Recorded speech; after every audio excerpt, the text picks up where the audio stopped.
Good evening, Beacon Baptist Church. Pastor Rich here, coming to you in a little bit of a different format tonight, more relaxed format.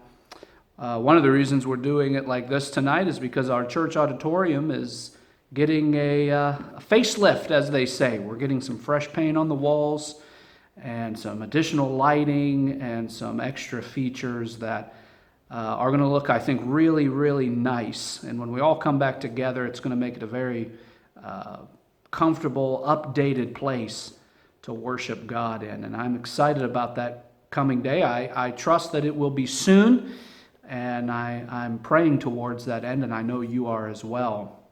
We're not going to be very long tonight, but I wanted to share a few things with you before we look at a verse of Scripture and see what we can learn from it. I want to remind you that we're going to have a missionary here on Sunday preaching for us all day on our broadcast, and the Turner family to Uganda. And in talking with Brother Turner and in seeing the videos that he has put together, I'm excited about their ministry and what they plan on doing and what I know that they're going to do by God's grace and with God's help there in the country of Uganda, Africa. So be praying for the Turner family. And it's not too late if you want to send something in for them, specifically designated a gift for them. Go ahead and do that. Do it as soon as possible. The hour is getting late, but if you do it, we will get it to them, and I know that they will appreciate it as they are raising funds to go to the field that God has called them. Be praying for our church. Be praying for Brother Sam. I'm not going to use last names because this is obviously on the internet, but our church knows that Brother Sam and Sister Dorothy. Brother Sam has been in the hospital, and do be praying for Sam, and especially Dorothy and John and all of the family that's involved there. And I know that they would appreciate your prayers for them. I tried to go see Brother Sam today, but I was not on the list of approved clergymen to go into the hospital. I guess they have a list there. Basically, a very small group of priests, really, that they allow to come in. And so I was not able to see Brother Sam today, but do be praying for him. And again, pray for his precious wife, Dorothy. I also want to commend you on your faithfulness in the area of giving. Keep it up. Don't back it down, but God has been very good, and through your giving, our tithes and offerings have been able to meet our needs, and so we are very delighted to see that, and not only delighted but encouraged to see it. It's a testimony of your faithfulness as a church and your understanding of what your responsibilities are as a church. So keep it up. Don't quit. Don't back it down. Keep giving, keep praying, keep serving, keep loving God, keep reaching out to your neighbors. I had an opportunity with one of the men of our church to be talking to the neighbor here at the church, one of the people that live across the street, and a nice guy, talking to him yesterday, and just being able to just be friendly and show God's love, and that's what we need to do in this time. We might not be able to be out hitting the streets, knocking on doors, and I'm looking forward to that time when we're going to be able to do that. And I really was looking forward to Easter and the campaign that we had set out to do and to some things we had set out to accomplish. And it was disappointing not be able to accomplish those goals, but I'm looking forward to the opportunity that is before us. This COVID-19 is not the end of life, and it's not going to last forever. Eventually, things are going to come back to normal. There may be some changes. There may be some things that we're not able to do anymore, or some changes in the way we do things. But for the vast majority of how we are going to be able to come together and worship, and how we're going to be able to come together and serve, I think it's going to come back to normal. And what you don't want to do is in this time allow Satan to draw you away from God. So when that opportunity comes and the church doors are back open and the places of service are made available to you again, you're not in a spiritual state to do it. You're not spiritually strong enough to do it. Or maybe you're so discouraged that there's no ambition or no drive to get back involved. You don't want that to happen. And that's really what I want to share with you, a simple thought tonight concerning that, and maybe a little bit of a warning. In Galatians chapter 5, and in verse 7, it says, "Ye did run well." Now, I think when we're talking about Beacon Baptist Church, that is a wonderful description of pre-COVID-19. I was talking with some church members this week, and boy, the weeks that led up to this COVID-19, from my vantage point on the stage, I looked out and the auditorium was pleasantly full. Good amount of kids coming to Sunday school and Awanas, salvation decisions being made, visitors coming almost every week to the buildup of COVID-19 when we had to suspend services. We were having visitors every week. And things were looking really good. Ye did run well. But then Paul adds this little second part of the verse, and he says, "Ye did run well. Who did hinder you that ye should not obey the truth?" What is Paul saying? Paul's saying this: you started out well, but you didn't finish well. And he asks the question, who did hinder you? Who stopped you? Who tripped you up? Who caused you, who started the race well, who caused you to not end so well? To stop prematurely maybe, to give up on the race that was set before you. And I think it is not wrong to assume that Paul is getting at this point, really, it's only you who hindered you.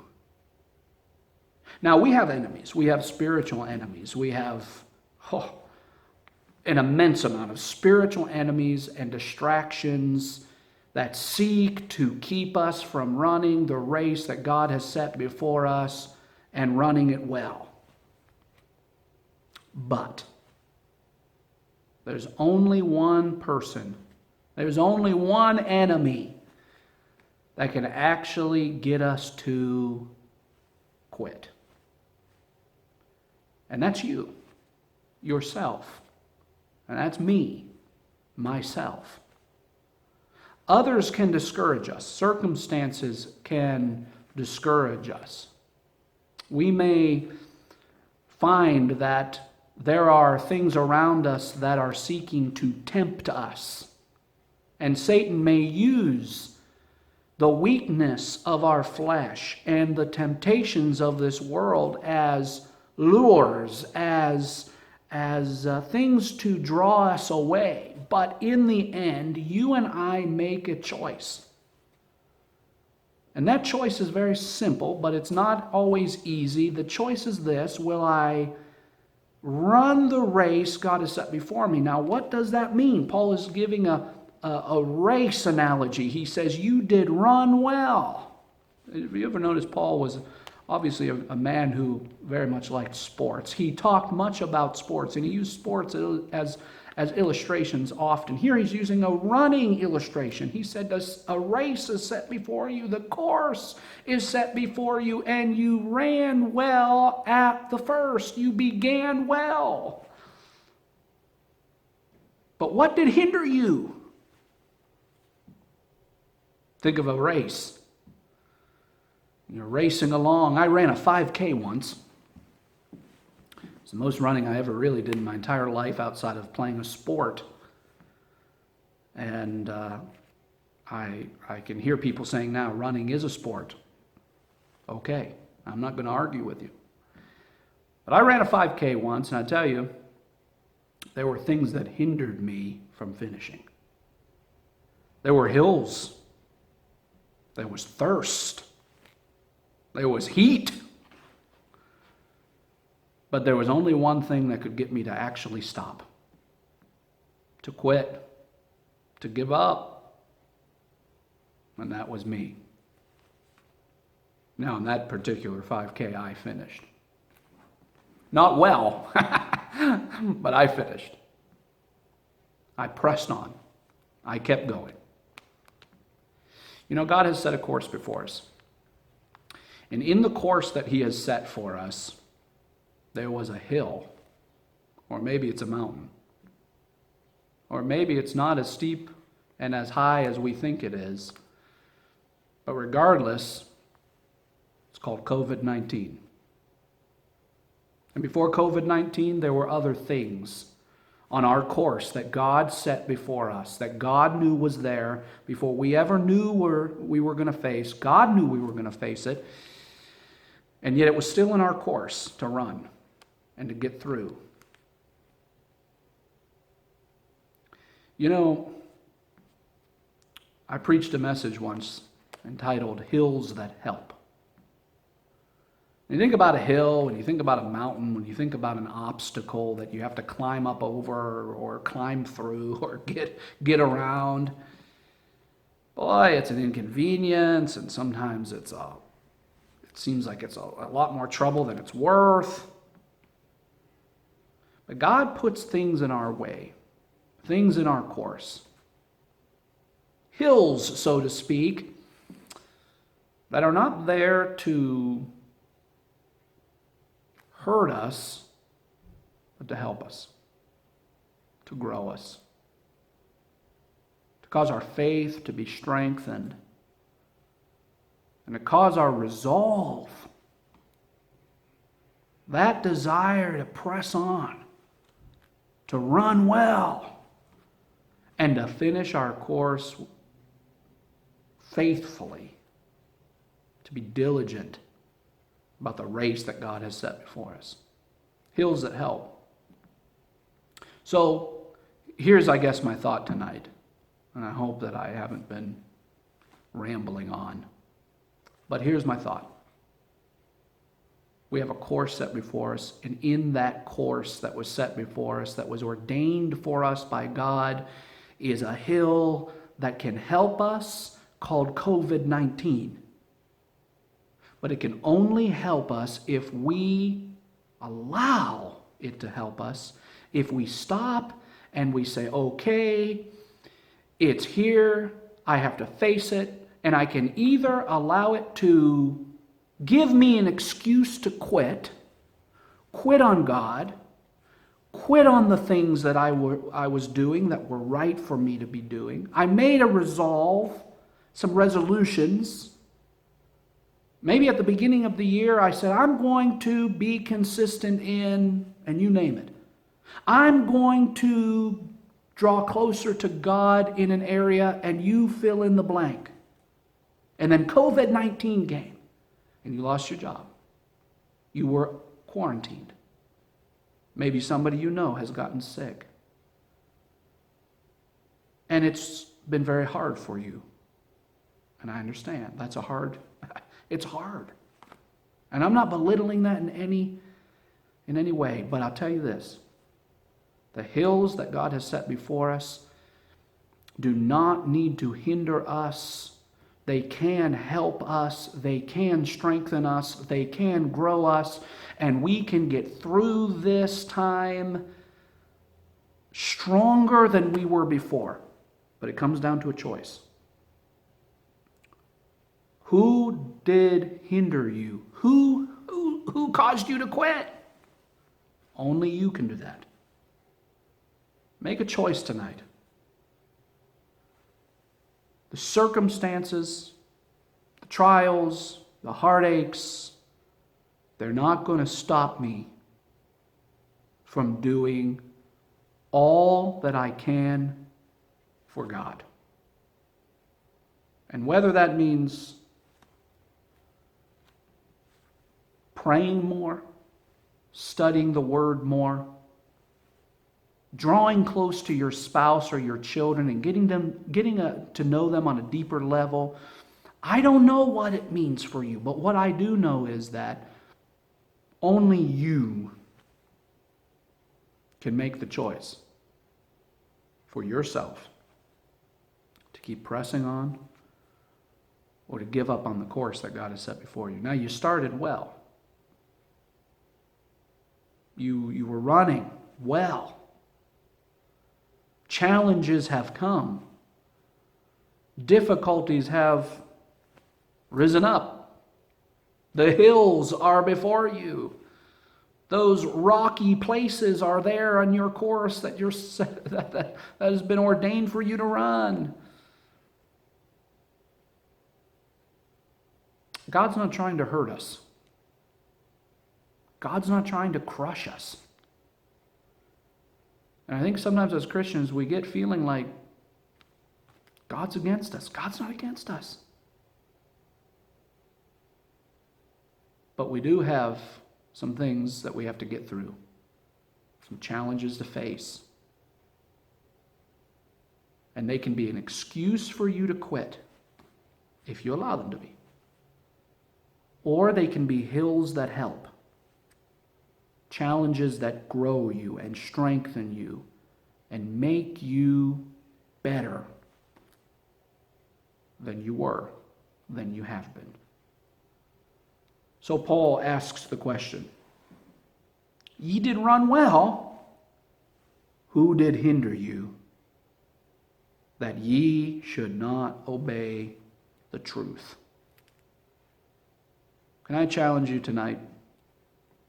And I'm speaking very frankly to Beacon Baptist Church. Others may be watching, but I'm speaking to Beacon Baptist Church in Welland, Ontario, the flock that God has given me to shepherd. Can I challenge you tonight? Don't quit. That's a simple message tonight. Don't quit. Don't stop. Don't give up on the race that God has set before you, because I tell you what, when you finish the race, all of the struggle, all of the heartache, all of the pain, all of the suffering, all of the hard decisions, all of the hills that were set before you that you ran and faced and got over, it makes it all worth it. When you come past the finish line and you can say, like Paul was able to say, I finished my course well. I didn't just start well. Anybody can start well. Anybody can be a good Christian when everything is going right. Everybody can be kind when it's easy to be kind, and be generous when it's easy to be generous, and be faithful when it's easy to be faithful. But that's not life, and that's not how we grow as a Christian, and that's not how we get better. Sometimes people are going to hurt you. Sometimes they're going to despise you. Sometimes there's going to come things like this that we didn't expect, and it's going to knock us off our feet for a moment maybe. Get back up. Dust yourself off. Make wise choices. Obey the truth. And keep on keeping on for God. Don't quit. Don't stop. Don't look at the things that are going to be easy excuses for you to fall back on and say, well, I quit because that guy was talking bad about me. I quit because I've been laid off. I quit on God because, and you name it. And those hills that God put there in that course, they're no longer now hills that can help you. They have become excuses for you to disobey the truth. Don't quit. God has a plan for you. He has a plan for you in this situation that we find ourselves. He has a purpose for you in this thing. He's going to teach you some things during this time, and he's going to bring you up out of this, and he's going to bring us all up out of this. And we're either going to be better and stronger and brighter lights for him, but some are going to quit. And we're going to say, what happened to so-and-so? No, COVID-19 got him. COVID-19 hindered him. No, COVID-19 was a hill on his course that God knew about, that God placed there. He hindered himself. He stopped himself. He decided to quit and he's using that challenge as an excuse maybe, but he made the choice. Don't quit. Don't quit. That's my message to you tonight. I know it's a simple one, and I know it's maybe a shorter one than normal. But I wanted to reach out to you tonight, and I wanted to say, don't quit. Beacon Baptist Church, your pastor loves you, your pastor's wife loves you, and we're looking forward to seeing you soon. God bless you.